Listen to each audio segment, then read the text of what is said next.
राम राम भाइयों, मेरा नाम अनिल सोलंकी है। मेरे यूट्यूब मंच लाउड जाट वॉइस में आप सबका स्वागत है। दोस्तों, आज बात करेंगे भगवा की। 1893 की बात है। स्वामी विवेकानंद ने अमेरिका के शहर शिकागो के अंदर भगवा का झंडा बुलंद किया था। वहाँ पर उन्होंने करोड़ों अमेरिकनों को संबोधित किया था भगवा पहन के, और ये कहा था, मेरे अमेरिकन भाई बहनों। और करोड़ों अमेरिकनों ने दोस्तों उनका भाषण सुना था। पिन ड्रॉप साइलेंट हो गया था। और इस प्रकार हमारे देश का और भगवा का मान सम्मान स्वामी विवेकानंद ने बढ़ाया था। लेकिन अब क्या हो रहा है हमारे देश में? अब भगवा की आड़ में बहुत सारे घटिया, नीच, घृणित, गिरे हुए लोगों ने अपने बुरे कर्म छुपाए हैं, अपना साम्राज्य बनाया है हजारों करोड़ों का, और नीच कर्म किए हैं। और ये सब क्योंकि अभी हमारे देश के अंदर भगवा का एक दौर चल रहा है, एक सरकार चल रही है जो भगवा का फेवर करती है। और इसकी आड़ में बहुत सारे लोग जेलों में भी अभी पड़े हुए हैं जिन्होंने महिलाओं के साथ भी दुर्व्यवहार किया है। उसमें एक स्वामी चिन्मयानंद का नाम प्रमुख है, जो इस देश के गृह राज्य मंत्री भी रहे हैं। और ऐसे अनेकों लोग हैं, उनके मैं नाम लेके यहाँ अपना टाइम भी खराब नहीं करना चाहता। लेकिन मैं एक बात ज़रूर कहूँगा दोस्तों, कि इस भगवा की आड़ में बहुत सारे लोग हैं जो कंट्रोवर्शियल बयान देते हैं, क्योंकि उनको पता है कि हम कुछ भी दे लें, सरकार हमारे फेवर में, हमारा कोई कुछ भी नहीं बिगाड़ सकता। ऐसी ही एक घटिया और नीच औरत है हरियाणा के अंदर, जिसका नाम है देवा ठाकुर, जो अपने नाम के आगे साध भी लगाती है, ताकि जिससे हिंदू धर्म और सनातन धर्म का उसको कवच मिल जाए। और नाम के पीछे ठाकुर लगाती है, जिससे उसको उसकी जाति का कवच मिल जाए। और वो कंट्रोवर्सी, मतलब अपने को लाइमलाइट में लाने के लिए कंट्रोवर्सी हमेशा खड़ी करती है। पहले वो कंट्रोवर्सी करती थी जब जाट, राजपूत और गुजरों के बीच में कोई कंट्रोवर्सी होती थी, तो वो राजपूतों को गाली बकती थी और जाट और गुजरों के फेवर में वीडियो बनाती थी। अब उसने रिवर्स गियर में अपनी गाड़ी डाल दिया, वो राजपूतों के फेवर में वीडियो बनाने लगी है। खैर, करनाल में उसका आश्रम है, गर्दन पे टैटू वैटू भी गुदवा रखा है, छोटे छोटे बाल भी रखती है। और पीछे आपने देखा होगा, डांडा नोली वाले ने एक गाना गाया था कि मैं बाबे पीटता, ऐसा कुछ। तो खैर, वो गाना उसका गलत था। किसी को अधिकार नहीं है किसी बाबे को पीटने का, और मैं उसके कोई गाने वाने सुनता भी नहीं, और मैं उसका फ़ैन भी नहीं। लेकिन तब इस नीच औरत ने फेसबुक लाइव आकर इतनी गंदी भाषा का इस्तेमाल किया था दोस्तों, इतनी गंदी भाषा, जो दिल्ली की सड़कों पे जो नशेड़ी पड़े रहते हैं ना, जो इंजेक्शन से ड्रग्स लेते हैं, वो भी नहीं करते। और ये सब करती है भगवा की आड़ में। अब आप लोग कहेंगे कि मेरा आज का विषय क्या है। मेरा आज का विषय है दोस्तों, इस औरत ने बात ही ऐसी गिरी हुई करी है जो अचानक से कल मैंने फेसबुक पर देख ली। और दोस्तों, मैं एक जिंदा आत्मा का आदमी हूँ, मेरी आत्मा कम से कम अभी तक मरी नहीं है। मैं गलत बात को देख के सुन के चुप रहने वाला इंसान नहीं हूँ, गलत को गलत कहूँगा। इसने कहा ये है, हमारे देश की चैंपियन बेटी विनेश फोगाट।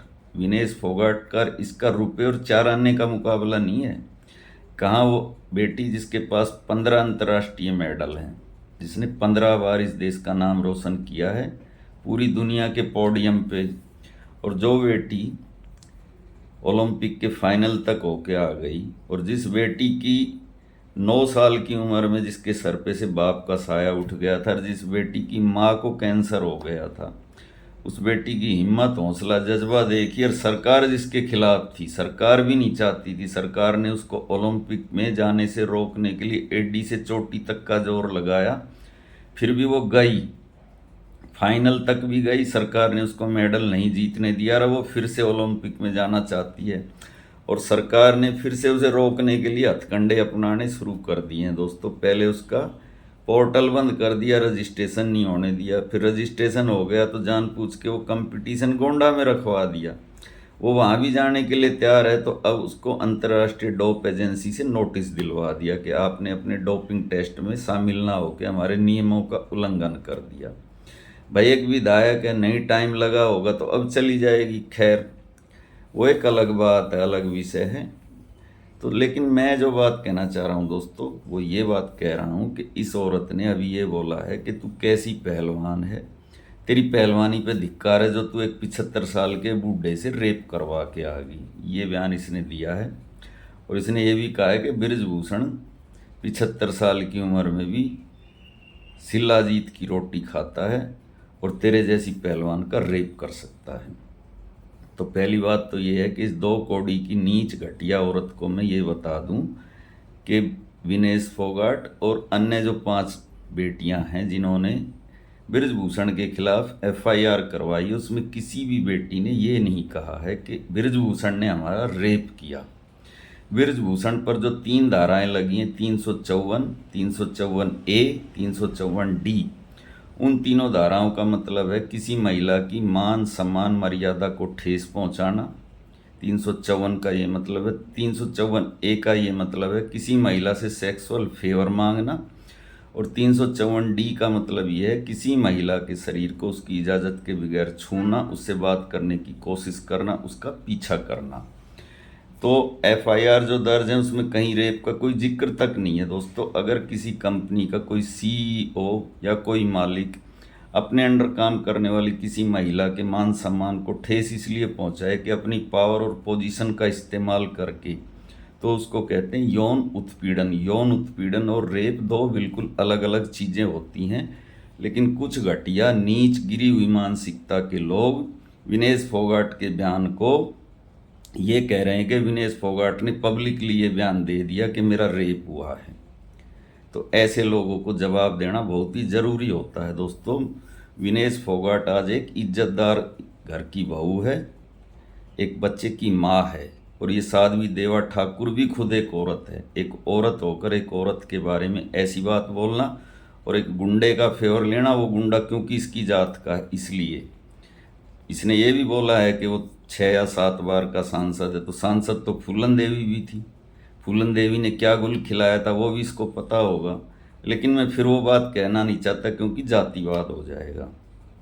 तो दोस्तों, मैं ये कहना चाहता हूँ कि पिछले कुछ दिनों से हमारे देश के अंदर और ख़ास तौर से हरियाणा प्रदेश के अंदर जब से भाजपा की सरकार आई है, तो 2 कौड़ी के लोग जिनकी कोई औकात नहीं, जिनको कोई कुत्ता नहीं पूछता था, उन्होंने एक शॉर्टकट अपना लिया है। और वो शॉर्टकट ये है कि जाटों के बारे में, जाटों के किसी सेलिब्रिटी के बारे में, जाटों के किसी हस्ती के बारे में कंट्रोवर्शियल बयान दो। रातों रात अगर आप फेसबुक पे, इंस्टाग्राम पे या किसी भी सोशल मीडिया के प्लेटफार्म पे हैं तो आपके फॉलोअर बढ़ जाएंगे, और अगर आप राजनीति में हैं तो आपकी तरक्की हो जाएगी। उन्हीं में से एक ये औरत है। तो दोस्तों, मैं ज़्यादा कुछ कहना नहीं चाहता, जो मुझे कहना था वो मैंने आपको थोड़े में बता दिया। इसी के साथ मैं आपका भाई अनिल सोलंकी आज का वीडियो यहीं पे समाप्त करता हूँ। वीडियो कैसा लगा आप कमेंट करके बताएं। अच्छा लगा तो अपने ग्रुप में शेयर कर दें, लाइक कर दें, कमेंट कर दें, चैनल को ज्वाइन और सब्सक्राइब कर दें। और जो भाई मेरी आर्थिक मदद करना चाहते हैं वो इस QR कोड को स्कैन करके मेरी आर्थिक मदद कर दें, जिससे मेरे को आगे और थोड़ी हिम्मत और हौसला मिले वीडियो बनाने के लिए। थैंक्स भाई, आपका दिन शुभ हो।